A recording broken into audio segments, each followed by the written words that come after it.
What is going on out there in our Cats Chat world? We're excited to be back live with another episode of this great and wonderful show. Of course, Mark, I'm glad to see your face, but we get to see some other faces other than yours, and I'm excited about that. Before we jump into it, of course, we always ask how each other's doing, but we also want to give a shout out real quick to WTUK for teaming up with us. We are on their Facebook page, so please go over there and like us on there, comment on that page as well. And hopefully soon we might actually be on their actual radio. I'm not for sure how that may work out, but we're really excited about this partnership. And, of course, our sponsor down the bottom, Golden Flames Hot Wings, Roger Drive, right in front of the movie theater. Best wings you'll ever eat, period. Thank you for your sponsorship and more of your food because it's so tasty. Mark, how you doing? I'm doing all right, Michael. How are you? Doing great. Yeah, busy. You don't want to talk to me. Busy time of year, man. We want to get our guests on here. Yeah, guys, we want to get our guests on here. We want to give them the time. Yes, so we've got an awesome guy who, apparently would rather sleep than come on our show. Let's just be honest. But Jacob with KSR coming on here with us. He wasn't able to join us last week, but he's on here now. Jacob, how are you doing, sir? I'm doing well, and I apologize to you guys off air, but I want to give a formal apology on air. Missing you guys last week, fully on me. That was totally on me. So I'm glad that we're able to do this tonight. It's a fun time. Oh, yeah. Trust me, I would rather go to sleep than listen to myself talk anyway, so I get it. And you're not the first, so that makes it good. Can you remember his name? But he's never mind, I have to think of it. He said, I never go to bed at 9 o'clock. Keep track of all your ex posts, man. Like, that's crazy. You've been busy. Jacob, yeah, how do you manage that? Which I've got our notifications on, so when you post, we are in the know. Yeah, we have a list over on KSR, which is helpful. We have a transfer portal tracker over there. And honestly, there's been probably less names than usual this year. So it's been easier to track. The transfer portal in general, not just for Kentucky, just hasn't had as much talent as it has in recent years. So that's made it a little bit easier. Okay, well, that's good. One thing I do want to say to you, Jacob, I'm really sorry about being fired from KSR. That's what was going around on social media as well. So I'm really surprised you put them as, KSR Plus reporter down there. So yeah, I have to change it. Unemployed, it should say. No, it's hilarious because somebody sent me that post that was going around, and I thought it was hilarious. I sent it to my family. I didn't realize how many people were going to believe it. Because the next day I had some people were like too afraid to reach out to me, and they were reaching out to people close to me and were like, did Jacob get fired? And then I had people reach out to me like, hey, are you doing all right? I'm like, I'm doing fine. I didn't get fired. If I get fired, you guys will not hear about it from some random poster on Instagram. That will not be the first person to break the news. It's crazy though, how all the rumors fly during this time of year anyway. And then one of the main people that's posting all of this portal news, they pop up and spread a rumor about you too. So it is what it is. Well, I was one of those guys, and I apologize because I was afraid to reach out to you because, I just now, we're texting a little more now, so I feel like we're good now. But when I seen it, I was like, man, this can't be true. So I messaged Dylan on Twitter, and he's like, nah, man, he's good. So I was like, okay, I can bring this up to Jacob. Because I didn't want to say, hey, man, you didn't come on the show. You got fired. Like, you're coming on next week now. But so I didn't even think about that. Was that the same day? I can't remember. I think it was the next day. It was the next day. That's a better excuse, actually. So, yeah, I missed you guys. I got fired. I was dealing with trying to get my job back. So that's why I couldn't make it last week. But that lets you know how crazy social media is, everyone out there in this world.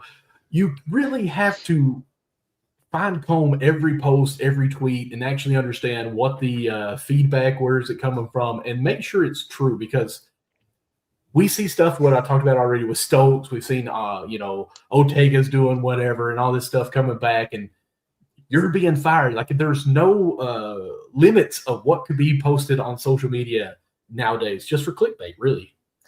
And for myself, as someone who runs a message board over on the KS board, it makes my job very difficult because I spend probably too much time shooting down random rumors rather than actually going out and getting scoops. So it calmed down. It was really that first week of the portal that was just so crazy, so chaotic. And just so many random rumors, and you had media beefs and everything. It was a lot. But I think things have calmed down in the second and I guess now the third week of the portal. Okay, because now it's closed. Like nobody can say they're leaving now, right? Unless the coach changed, then they got like 15 days or something like that. You have the coaching changes, and then you'll probably have a couple guys that got their paperwork in, like submitted their paperwork that didn't go through until a couple days later. But for the most part, everyone that's going in is in. Okay, so again, I know Mark kind of already said that. Like, how do you keep up with everything? Like, how do you keep the information going, or like contacts coming to you maybe, or you just know these contacts you have to keep in touch with what possibly is going on? Like, how do you have a big book that you write all this stuff down and just kind of have highlighters or what? I mean, when I was younger, I was very much notebooks, like write everything down. To be honest, now I don't write anything down. I have a notes. I put everything in my notes app. I have like one giant notes app page for every conversation I have, and I'm just taking notes. But sometimes, like if I'm calling a college coach or something, I'll just have their name at the top of the notes app and just notes as I talk to them. I probably could have a more organized system, but it moves so fast. And yeah, I don't know how. I don't even know if I do a great job of keeping up with it, but it somehow works. So when someone commits and you have notes on them, like we'll go with Wright. We'll say Wright for now. Just, BYU came here. Everyone thought it was a done deal. And then the next morning he woke up with a different idea. Apparently went back to BYU. So like you got notes and seeing what's going on there. Do you like, okay, he did not commit to Kentucky, delete notes? No, because all the notes are useful no matter what. Okay. And so I don't delete them. I'll probably file them away somewhere that's not my notes app that I can look back on later. But Georgia, nice. Hey, Rick. But, yeah. You know this guy? No, but oh. I won't say hi to him.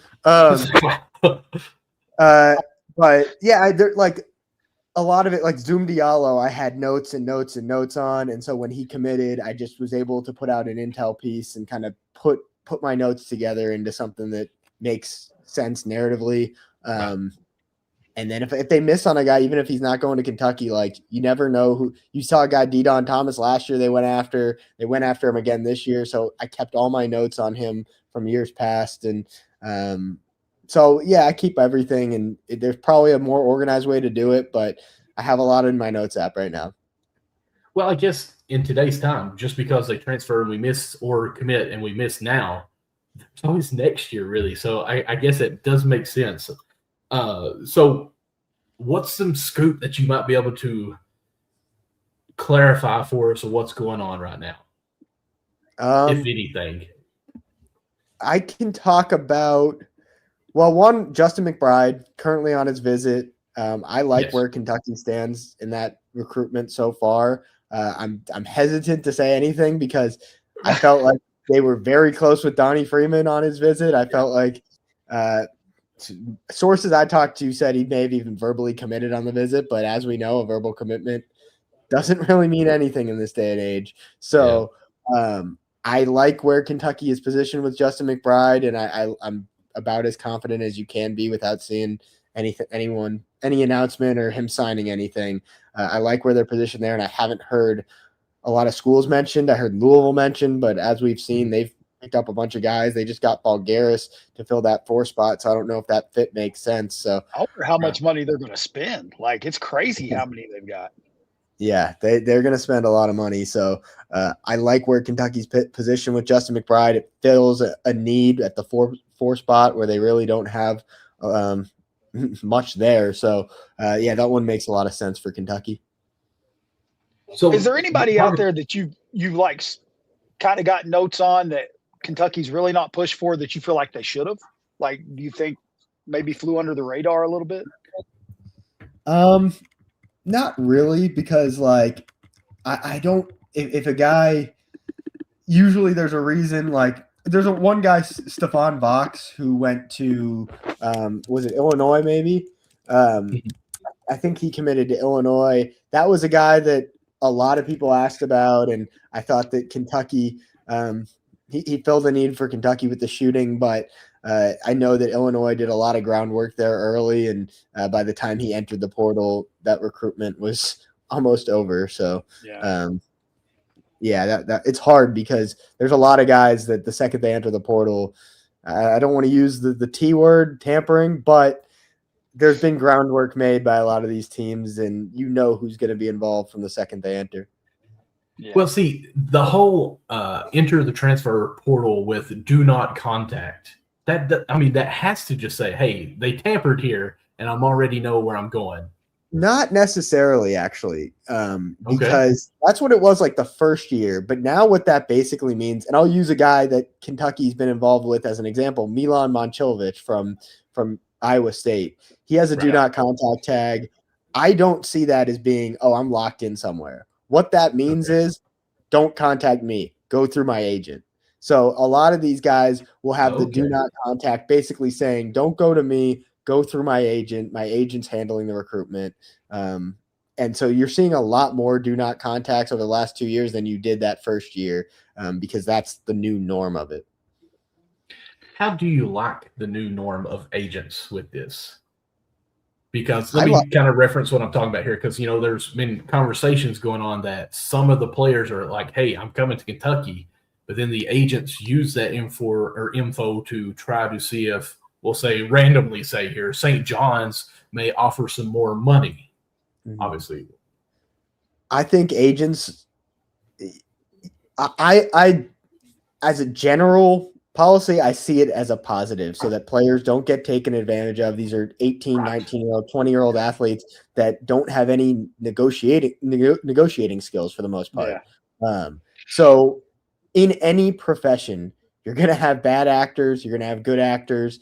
And so people lump in, there's just like this sleaziness to agents that people lump in. And I think there are sleazy agents. There are bad agents out there.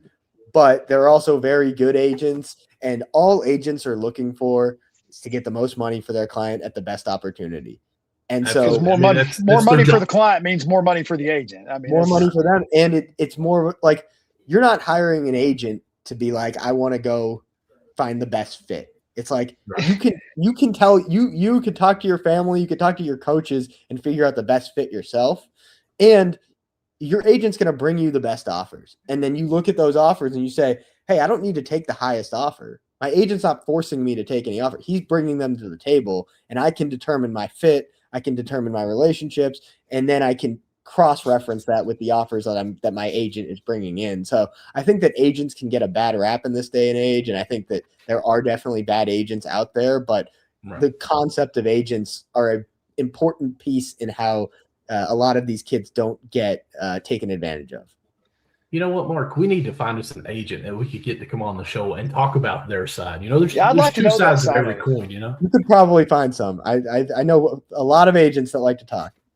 Okay, well, you might have to hit us up with that. But talk about bad agent stuff makes me think right away of Freddie Freeman. Of course, was at Atlanta, wanted to technically stay at Atlanta, but the Dodgers made an offer, the biggest offer, and apparently Atlanta tried to counter, and the agent just didn't even tell him about it. Of course, he was fired right afterwards. So, the agents are there, and yes, there's bad apples in every, whatever you want to say. So, true, I guess. Lunch. So, so I guess that's something that I need to learn and realize that, hey, the agents are doing their job, trying to get every offer that they can for every player, and then the player is there to decide what happens. So, it's a business. It's straight up a business. That's what it is. All right.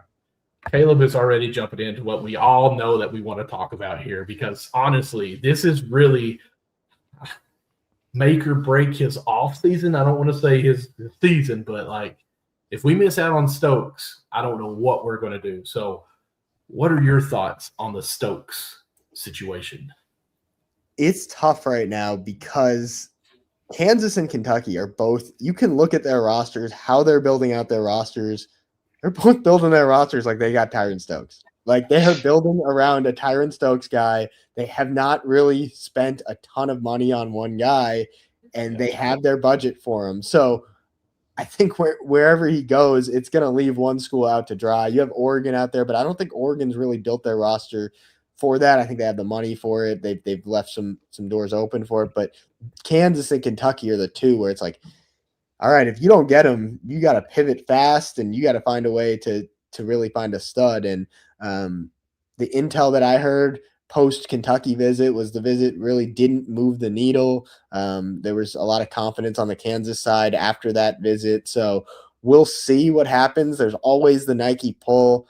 He's obviously a Nike athlete, but the one kind of pushback I have to that is it's no secret to Kansas that he's a Nike athlete. They've known this since he signed with Nike, and they've continued to push. If the Nike thing was going to be a holdup, I think that Kansas probably would have backed out a lot earlier and saved face. So maybe that turns out to be wrong. Maybe he goes to Kentucky because of Nike and Kansas has egg on their face. But I there's something telling me like, hey, Kansas wouldn't go down this road if Nike was going to, if at the end of the day, he's like, I want to commit to Kansas, but I can't because of Nike.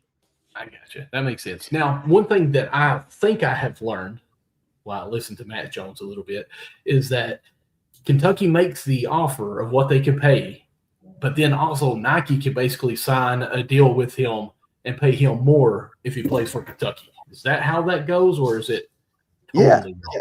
They can pay more. And the thing with a guy like Tyron Stokes is the way the current landscape is, you can offer revenue share just out of your pot. It's how much money you have in the pot, and it's limited, obviously. But then you can get money, NIL money, through the NCAA clearinghouse that's run by Deloitte. And for a guy like Tyron Stokes, you have to prove fair market value. And Tyron Stokes is a huge brand, number one player in the country, hundreds of thousands of Instagram, maybe millions. I don't know. I haven't looked at his Instagram following, but got a ton of followers. And you can prove a little higher fair market value for a guy with that kind of following when you bring endorsement deals and things of that nature. So Kentucky can push a lot more money through that Deloitte angle. So can Kansas, but Kentucky with the Nike angle has a little bit of an advantage there. So they can probably, based on the conversations I've heard, Kentucky has a better offer than Kansas as far as NIL. I got a quick question for you. A name that just kind of broke, I think, last night, Yusufu from Baylor. I may have butchered that name. I know he's one that we were kind of looking at last year. And then now he's coming back in the portal. Do you think that's a name we could possibly go after? Yeah, I think that he's someone they could go after, but right now the buzz has been with UCLA. And I think that he's another one. Like, the NBA draft is his number one focus. I think there's a good chance he ends up back in college, but he's gonna test the NBA draft waters, and UCLA is coming up a lot in conversation. So Kentucky they'll have to beat 30 NBA teams and UCLA and whoever else decides to get involved in that one. So we'll see what happens there. But I think that if they landed him, if you miss on Stokes and you land Yusufu, like, that's an A+. Like, that's an awesome move. Okay. So I speaking of how NBA, many people are actually testing the NBA, and they're going to be like, there's a possibility they come back. Do you know how many there are in that situation? There's a good amount. Odds on JQ making a comeback. I'm going to answer that in a sec, but I'll answer your question first. The three, like, there's a lot of guys, but the three names that I'm hearing the most are Alan Graves from Santa Clara, Yusufu, and Momcilovic. Those are three that, like, if they go back to college basketball, they're going to get some real money. But they're also, if they stay in the draft, like, there's a good chance all three of those guys are drafted. So those are the three that come up. There haven't been a ton compared to previous years. But yeah, they're definitely going to be guys that test the waters and have already entered the portal with the chance to come back. And what about JQ? JQ is not coming back to Kentucky. He's not testing the waters. He is fully he's swimming in the waters and is not getting out of the pool. Murinen. Tony asked about the kid from Finland too. Is this the one they call Slim Jesus? Is that who that is? Yes, that's his nickname. Okay. Yeah. It's been quiet as far as his recruitment. I haven't heard a lot of Kentucky buzz. I know they've stayed involved. there was a pretty interesting piece that just came out about him that's definitely worth reading from Hoops Hype, talking about kind of the maturity questions around him. But he's clearly a really good player. Kentucky identified him at Peach Jam, not this past Peach Jam, but the Peach Jam before that when he won the 16U championship. So he's a really good player, but there hasn't been a lot of Kentucky buzz. For international guys, it's probably going to drag out a little longer. You're probably going to hear about those guys in May. Sion Kaita, I could be butchering that name, is another international guy to watch. And Kentucky is involved there with I got some pushback when I put 6 Blue Bloods, but he took 6 visits in 6 days. Kansas, Kentucky, Duke, UConn, Indiana, and North Carolina. So he's got college basketball's best all after him. Did Gabe Zines make it? I haven't heard otherwise, so I believe he did. I'll have to check in on that later, but I haven't heard anything to suggest that he didn't make his visit. Now, one question I want to ask that a lot of people are thinking about but haven't really gotten into it yet because, the whole 5th year or 5 years and 5 years thing, is there a way Ortega comes back? I doubt it. I mean, maybe, but maybe this. We'll see if this 5-5 gets passed. Right. I haven't heard anything to suggest that Ortega has any desire to come back to college, but that 5 to play 5 thing is certainly interesting, and if that gets passed, we'd basically see a second transfer portal with the amount of guys who are available. So, that would be very interesting if that passes. Because 1 year rentals. Yeah, because if he is able to come back, because if they're passing it, they don't know if it's going to be this year or if it's going to be implemented for the next year coming. But if he comes, technically, if he was going to go second round or so, he could probably make more money coming back to Kentucky than staying in the NBA draft, then, right? Because NIL, we would absolutely everyone, not just Kentucky, but your car dealerships and all that stuff would try to go to Ortega for those. Yeah, I would think that he would have tried to enter the portal, not to go to another school technically, but to leave his options open. You're seeing a lot of guys do that with the awaiting eligibility so that you never know when things could pass and teams could fill your spot. And so you want to leave your options open. So if that was in serious consideration, I would think that he would have entered the portal to widen his range of options. But I think that's exactly why you saw Denzel Aberdeen leave and commit to Florida. It's I want to be locked in with a spot before anything happens. Right. There's one about McBride, but we're getting up to 25 minutes. I told you 15 minutes maybe. Subscribe to KSR Plus. You can find my intel on McBride. Go and do that. I do want to know why haven't we heard much from Pope? Because, I will say Matt Jones has talked much about this week, about how silent he's went and how it's not really a good look for media people, and especially when you have Steins that's posting everything on X constantly and Pope is quiet. Yeah, I don't expect him to do a press conference, but it would be cool to see some reaction when you get commits. And I've voiced my displeasure with, I think the staff is not making a great decision by cutting off all media, because you're not getting information coming to you. If you don't put out information, you're not getting information coming to you. So it's right. Well, I didn't realize that they cut off all media. You all have no contact right now? We haven't had much contact ever. So yeah. That even goes back to Calipari days. Apparently he wouldn't share much unless he wanted it out. And he would actually, apparently I heard that he would contact certain people to tell exactly what he wanted. And now Pope's kind of just went silent. Am I saying that right?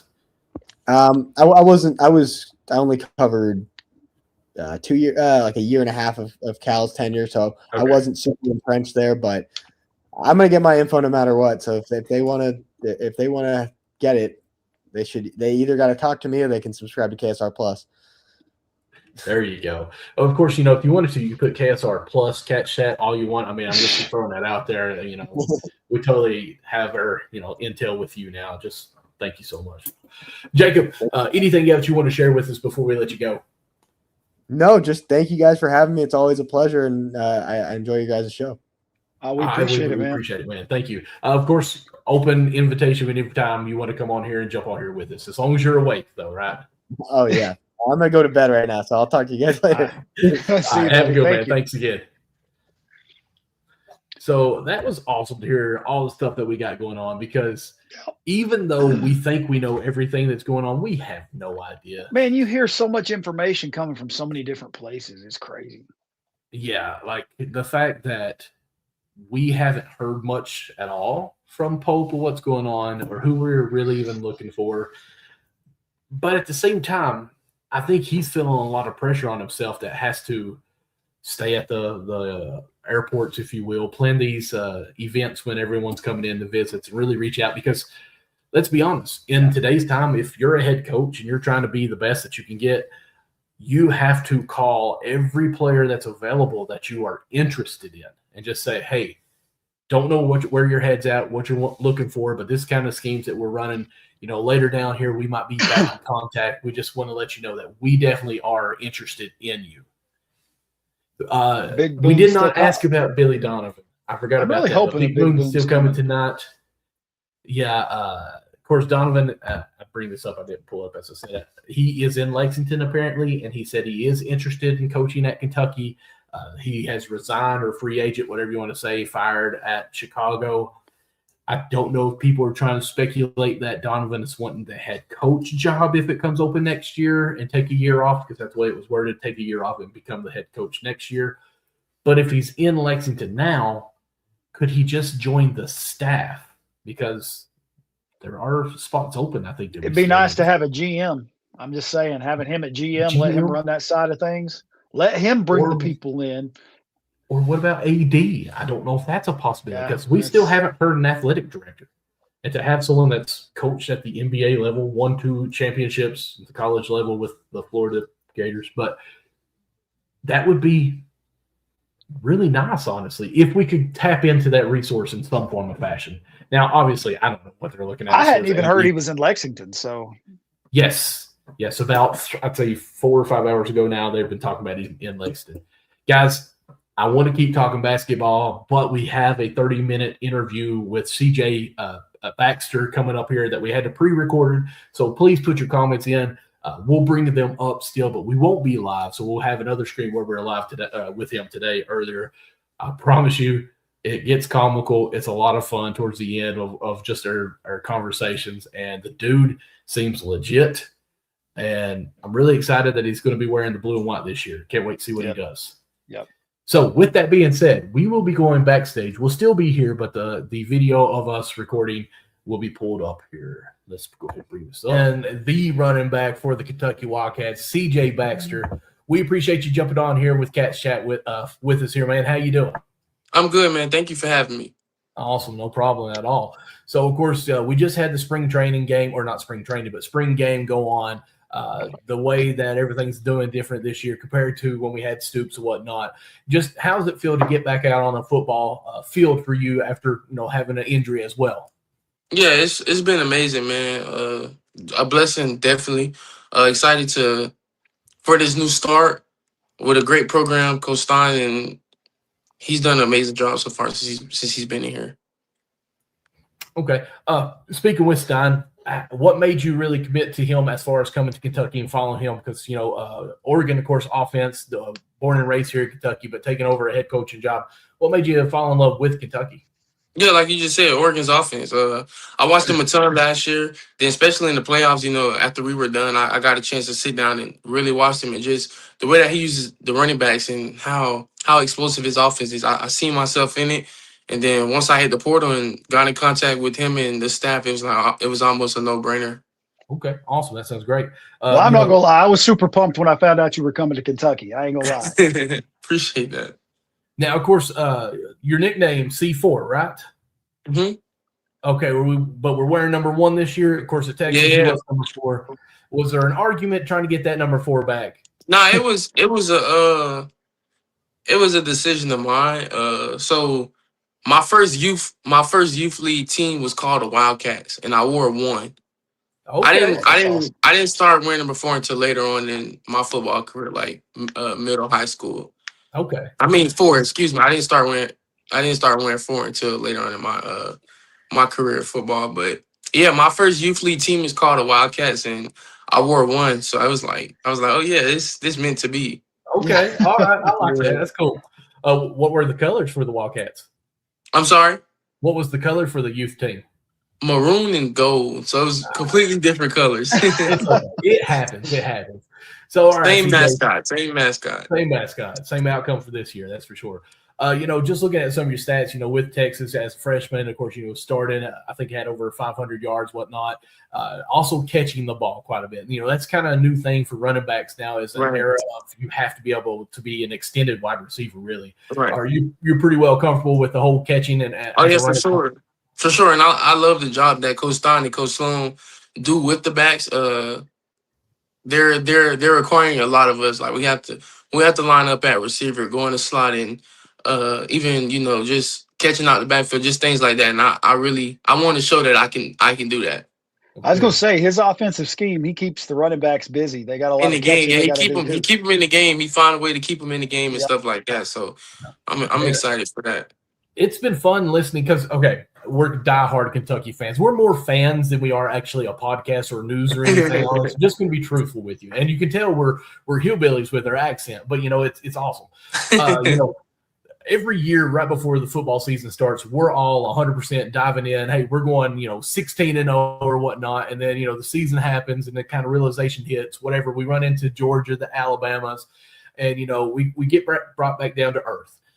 Stein has already rebirthed that for me. Just hearing him talk, his schemes that he's got going on, the excitement, and hey, Sundays go to church, and all this stuff. We're playing at all these tough teams. We want them to come here, and so is everyone, as far as the players, the coaches, are they pretty much buying into? Hey, Stein thinks we're going to be good. We're going to be good.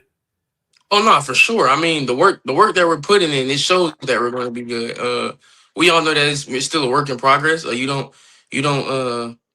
do win games now, believe it or not. You win games in January, February, when winter conditioning starts. Spring ball, you win games. Summer's where you really build your team and win games. So, but the whole team is buying into what he's preaching because the stuff that he's preaching, we're able to do it and actually see that it works and stuff like that. So that's really a big part of culture. Culture, I believe that culture wins games, and he's done a phenomenal job of building a culture here. And I think it's going to be on full display in September through January.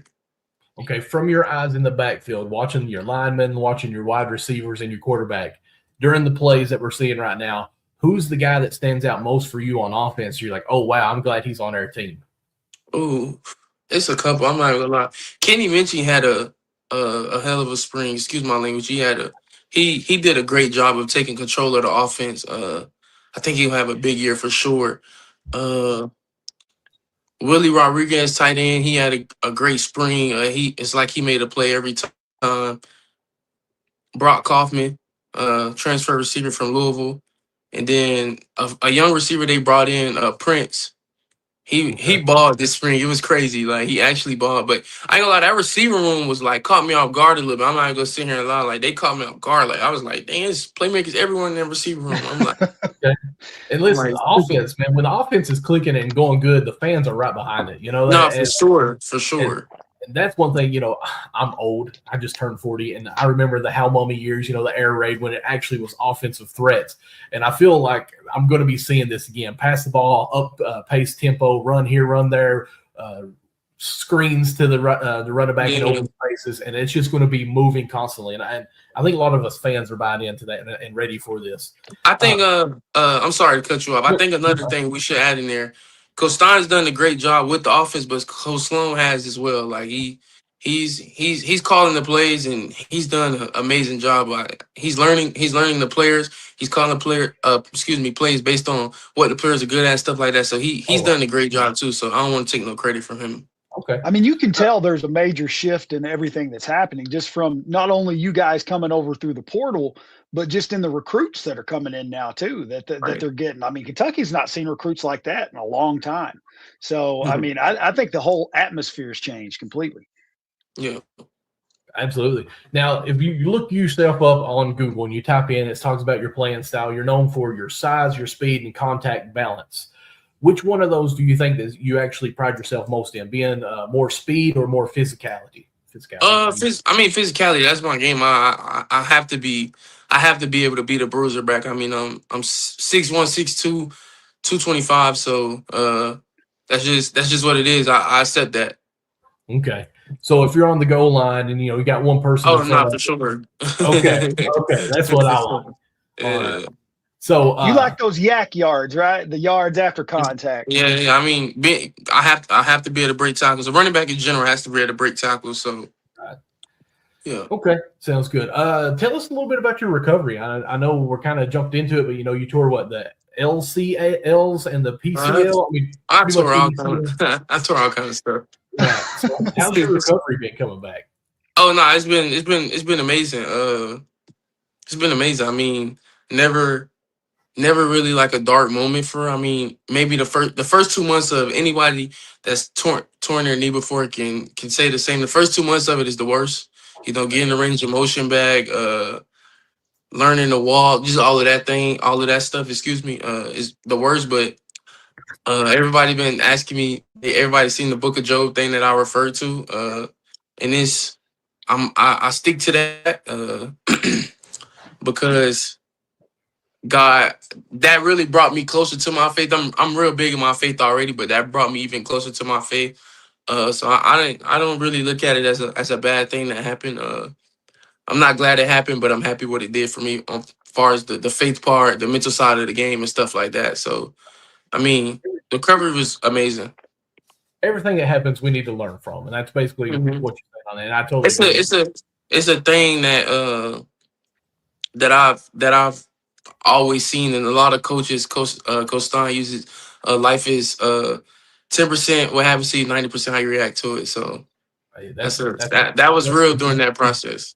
Well, I mean, it's like the Bible verse I was talking to somebody about the other day. It doesn't say weapons won't it says weapons won't form, but it says they won't prevail. So it's how you treat those things that pop up in your life that make the difference. Yeah, and then my favorite Bible verse is John 13:7. You may not understand what is going on now, but someday you will. Yeah. Okay. And I feel like that was perfect for that moment too. And you know what? I respect that you also quoted it too, because sometimes we'll ask people, what's your favorite Bible verse, and they give the reference for it. And they're like, okay, what's it say? I can't quote it exactly. Like, okay. Yeah, I got a tattoo of it right here. Oh, so he can't forget that one. So yeah. A cheat sheet. I got you. All right. So listen, of course we've got 10 minutes. What we've been on here, we try to be fast, but we're really not. You take your time. I'm enjoying it. So okay. Good. All right. So walk us through a day in CJ's eyes on campus every day right now. What's going on with you? Yeah, so we just finished up spring ball, so it's a little different, but I'm gonna take you to a spring ball day. Our first team meeting was at 7 every day.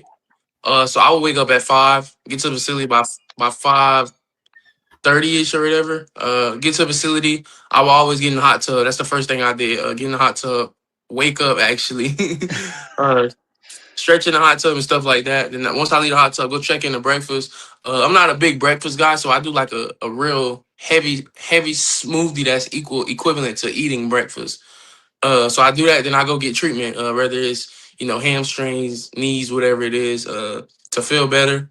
Get tape, get dressed for meetings. Go to the meetings at 7. We will meet as a team. Go to special teams, and then a unit meeting, and then break off to position meetings before we hit the field. We hit the field. I always start with a walkthrough, of course, and get through practice. After practice, got a cold tub, recover, and then I would cold tub, shower, then go to lunch, and then go back in for treatment, some more treatment. Depending on the day of the week, if it was a Monday, I probably would wait to go get in the cold tub because I have class right at 12. We get out of practice at like 11, so I would have to shower and dip the class and then come back. But a Tuesday and Thursday, I have way more time. So it really just depends on the day, honestly, but I always do those things. The cold tub recovery is the big part for me. I take it super serious. I've had injuries in my career. It is what it is. So I know how important the training room is. Even if I feel great, I'm in there doing something. I have to.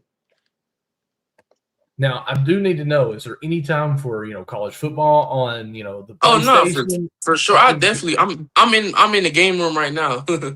Okay, are we playing online or we got? So I I actually play 2K a ton. I play 2K and it's this thing called GTA RP. It's on the PC. It's like a modded GTA. So no, I play the game for sure. I don't play crazy hours, but I play enough to Okay. get satisfaction from it. Okay, I got you. So 2K, what creator did you make? You got a PG or a center? I always make a center, like a Okay. not like a true center, but like you know what I mean. Stretch center. Yeah, today's threat. center. Three Yeah, level today's center in the NBA. Now So I have to know this. Did you do the cheat code? Did you make a 7'4" center? nah. Okay, all right. You're a real man. Okay. How tall is your center? No, I ain't do that one. Okay, because I got one. He's 7'1". That's what I went with. Oh, you play? Yeah, I'm about to. As soon as we get off here, I'm about to get on 2K. Okay. Hey, you might have to send me that gamer tag. We'll see what we can do. No, I will. I got you. Because in all seriousness, I got a guy who lives in New York. He's trying to get on to where he can play on the team. He's got a small forward and a point guard and the center that he constantly is playing with. So I went to actually some of these esports tryouts with him online. I was like, whoa, this is too much for me, man. Man, them guys play the game like crazy hours. Yes. Like crazy hours. Like 15 to 20 hours a day. Like crazy hours. Yes. And I mean, I'm just Hawk44. I don't know if you know him or not. D-Hawk, I think it is. Does social media, man. What he does with the game on as far as his social media stuff, I'm like, dude, all I want to do is go down and rebound and shoot a three. Like, I don't know. Yeah, I think this summer I'm a stream on the game because I mean I've been here playing, so it's like why not do something? Absolutely. Listen, that's what I've told my brother. He used to play Call of Duty all the time, and I'm like, dude, if you're on there and Twitch is connected to it, why aren't you just streaming, man? Yeah. So we did a few things here and there. Now, me and my guy New York, we'll stream together because he's got a YouTube channel if you want to check it out, CJ versus the World. But he's working on the best center in New York right now, because where they do the geo ranks and everything. Yeah. We've got totally sidetracked. I apologize on this. Nah, you good. I mean, you got to have some time to talk about 2K. That's right. Yes. I'm always 2K. My son gets mad at me because I was playing it pretty much every night, trying to build up my character with that. And I pretty much have quit playing for about a month. She's like, Dad, why aren't you playing? Like, he's next door to my living room up here, and he's like, when you play, I feel a little bit better because I can go to bed. I hear you in there. I feel safe. I'm like, dude, I ain't playing. I'm getting old. I'm 40 now. I got to go bed. But so when you're playing game day, what team are we picking? You talking about on what you mean? College. Going to college football. Which game we playing? College football. I use everybody. I'm not gonna lie. Okay. All right. It's crazy to say that I don't like playing with my team. Okay. That's what I was really getting at.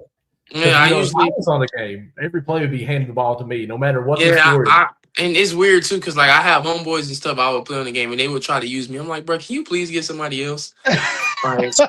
I feel like it was kind of not weird, but I'm like, can you just get somebody else? So I use Miami when they get tackled. Yeah, I use Miami a ton last year. Their offense on the game is good. Oregon too. I use Oregon too, which is a coincidence, but I use Oregon a ton too. So it's really the Xbox or PlayStation that got you really liking Steins in, right? The offenses are very similar, which is crazy. They did a great job. Okay. So is that really a way that you can learn your playbook and study a little bit? Is actually not the actual, but like you can get conceptually like what the team likes doing.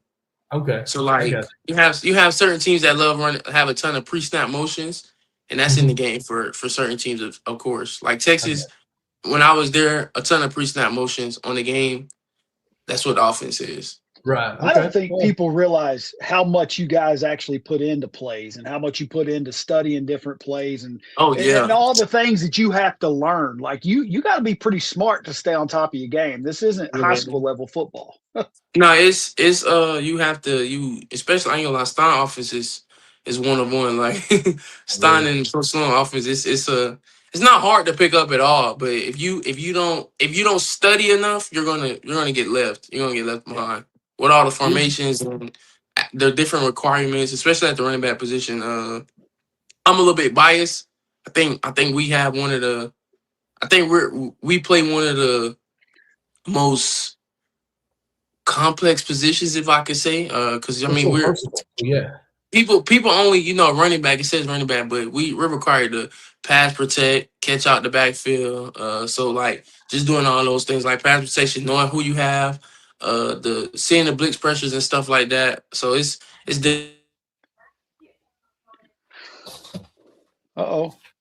Hopefully it comes back.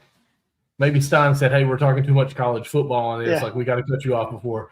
CJ, we still have you on here. I don't know if your phone died on you or what, but we'll still kind of chit-chat just a tad bit here and hope that you can bounce back.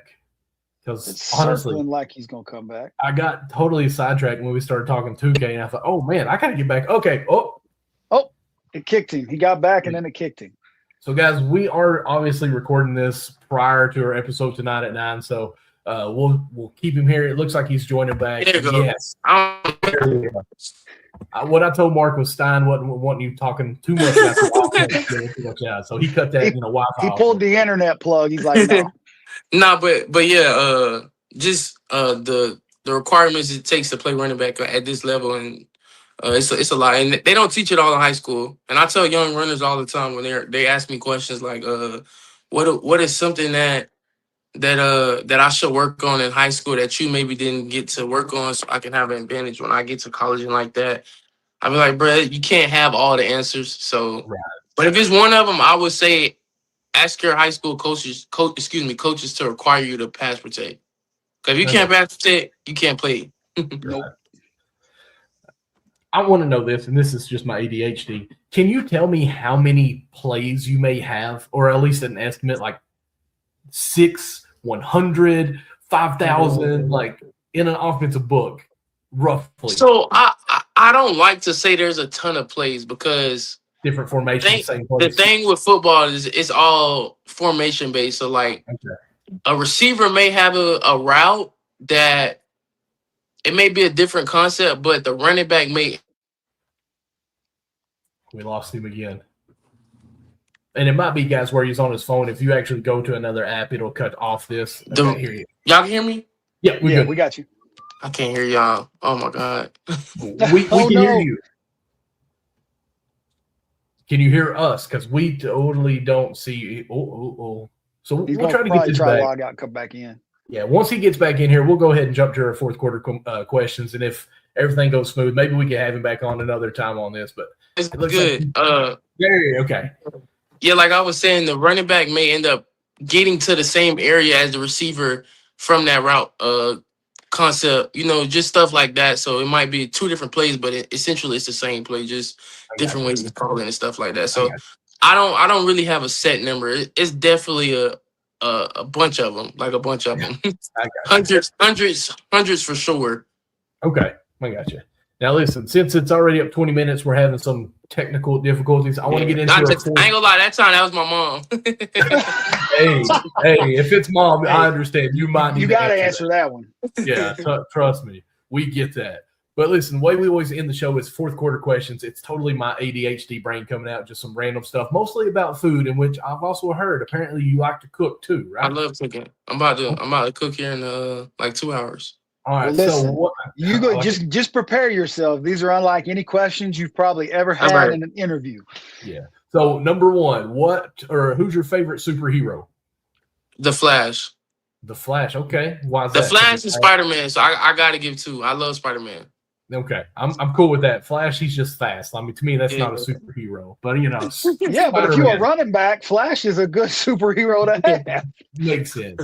All right, so what's your favorite food? I wanted 2 answers on this. What's the favorite food you like to eat, and then what's your favorite that you like to cook? Favorite food I like to eat, my mom's food. So whatever she cook.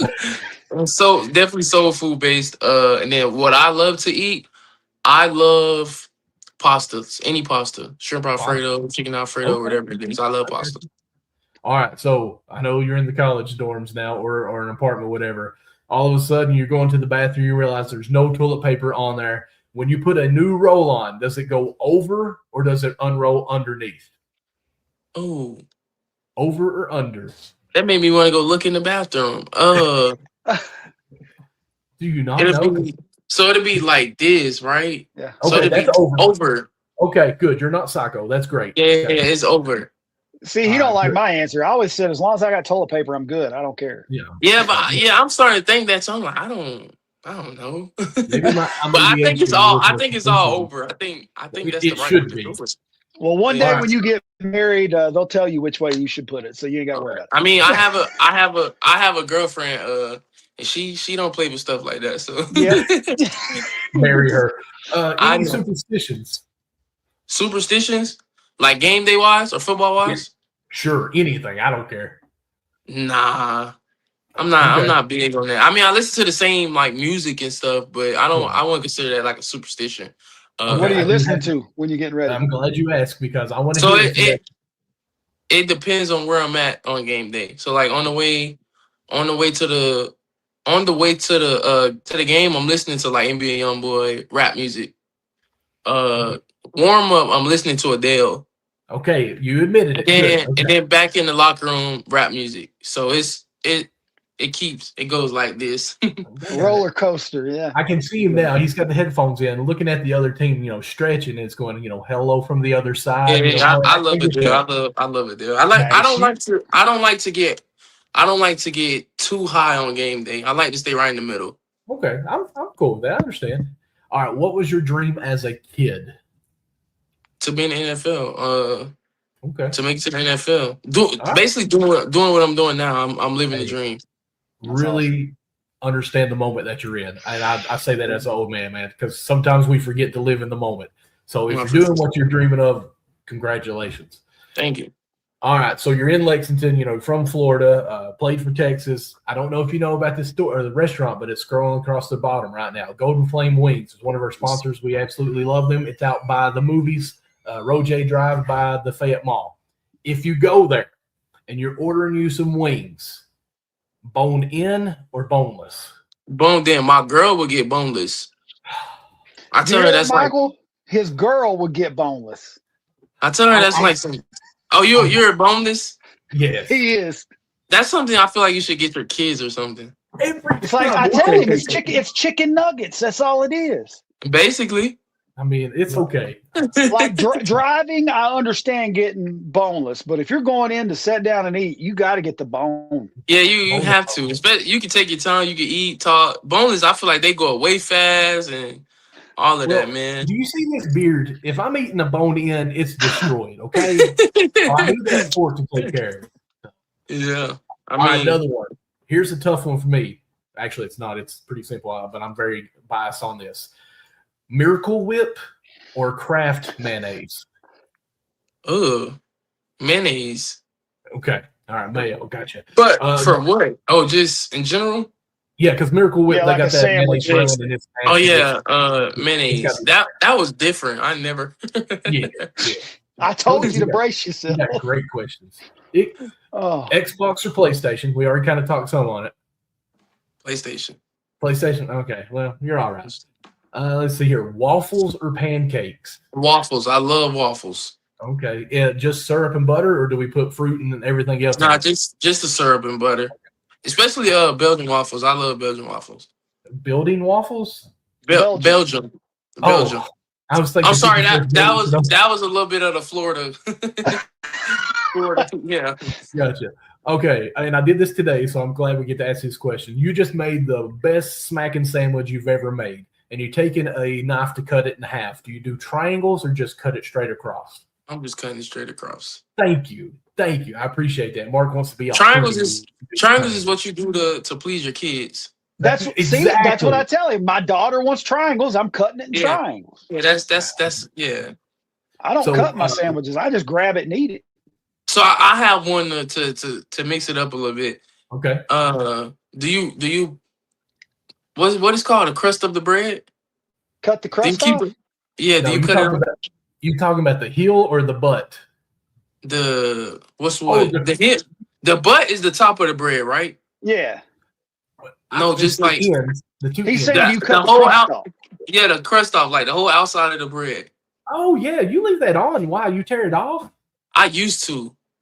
You became an adult. That's what it is. Yeah, that's what it is. I don't do that no more. But it really depends on the sandwich. Because when I was little, like a peanut butter and jelly or a grilled cheese, I didn't like the crust as much either. So, like, do you guys eat Uncrustables? I have I children, have, so yeah. yes. So like those, I peel the crust off. You take the crust off the Uncrustables. Yeah. See, even you were disappointed in your own answer. Yeah. It's So that would make it an crustable, right? I don't know. Wait, why is it called an Uncrustable? Because it doesn't have it doesn't have the brown crust around the edges. Oh, okay, but it has the what's the name around it. Yeah, because they like stamp it. They go around and stamp it. If you go look at they stamp it. That's what it is. Yeah. Pretty much they're closing it off because there's no crust. Yeah. All right. So I'm going to ask this one, even though we know you're a cook, but any other hidden talents that no one knows about? I love to draw. Draw, okay. What kind of draw? Whatever comes to mind. My little brother. Scenes. I'm sorry. Scenes or people or just literally whatever. I'll sit here and draw the room. Okay, all right. I can draw a stick man, and that's about it. I'm not like super amazing. I'm not a draw. My little brother though, he knows how to draw, like sketch with and all of that. So yeah. Okay. That's cool. Favorite sports movie? Obviously, it can be more than one. The Game Plan with The Rock. It was on Disney Channel a long time ago. You're becoming my favorite right now. I'm just gonna be honest. That was a great movie. I know people want me to say people probably want me to say Water Boy or stuff like that. Remember the Titans is it was definitely that movie. I could watch that movie right now. Gotcha. All right. Now, one of the questions I usually try to ask, of course, you already shared it, is what's your favorite Bible verse? In which you already told us, John 3:7? 13:7. 13:7. Okay. Awesome. Let's see here. What inspires you to play? And we'll wrap it up on that one. Yeah. It's kind of like a why question to me, the expiring and why thing. So I've learned that over the years, the older you get, your why changes. Most football players, you ask them a question like this, it's going to always be take care of my family, change living conditions for them, which that's definitely what it is, 100%. Right. But I'm not big on giving like a generic answer. So my why has changed the last 2-3 years, basically since I've been in college. After I tore my knee and all the stuff that I had to get surgery on, it was kind of a new point in life for me, like a new thing to think about. I could have lost the game of football. Right. So to me, it's like just maximizing the opportunity even more to do what God's gave me the talent to do. I want to just be able to maximize that opportunity. So that's really the main thing, man. I just want to maximize that opportunity, be the best football player I can be, and while become the best person I can be. So yeah. Awesome. Yeah, that sounds good. I like that answer, man. I like that. I'm pumped that we got you on our team. I ain't gonna lie. Absolutely. I appreciate it. Very, very mature for a college football player. What's going on, man? We really appreciate you taking out the time. Do you want to give any kind of like social media handles where people could follow you? All my social media is the same, C4ERA. Okay. All righty, man. Good luck to you this season. We'll see you hopefully on the football field sometime soon. We want to see you guys. Thank you. See you, buddy. Thanks. Have a good one.